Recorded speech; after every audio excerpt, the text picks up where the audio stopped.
Visa ইস্যুতে হওয়া শ্রমিকদের জটিলতা নিরসনের চেষ্টা চলছে, এমনটা জানিয়েছেন মালয়েশিয়ায় নিযুক্ত বাংলাদেশি হাই কমিশনার মোহাম্মদ শামীম আহসান। তিনি জানান, দূতাবাসের পক্ষ থেকে পরিস্থিতি পর্যবেক্ষণ করা হচ্ছে। হাই কমিশনার সহ দূতাবাসের অন্যান্য কর্মকর্তারা শুক্রবার রাতভর অবস্থান করেন কুয়ালালামপুর বিমানবন্দরে। সিলন ফ্যামিলি ব্লেন্ডের কড়ালিকার আর সতেজ সাদের পারফেক্ট ব্লেন্ডে স্বপ্নেরা মিলুক টানা।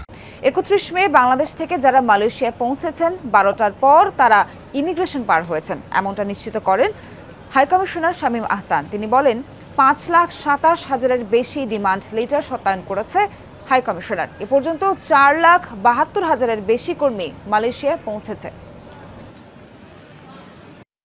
নির্ধারিত ডেডলাইনটি তারা আসছেন বা রেখেছেন, তো আমরা কর্তৃপক্ষের সাথে মালয়েশিয়ান কর্তৃপক্ষের সাথে কূটনৈতিক এবং সব ধরনের যোগাযোগ ছিল, আছে, থাকবে যেন আমাদের কর্মীরা যারা আসছেন এসেছেন এবং আজকের মধ্যে যারা আসবেন তারা যেন পরবর্তীতে কাজের নিশ্চয়তা পান এবং তাদের যে প্রাপ্য সুবিধা যে সেগুলি নিশ্চিত হয়, ব্যাপারে আমাদের চেষ্টা চলমান।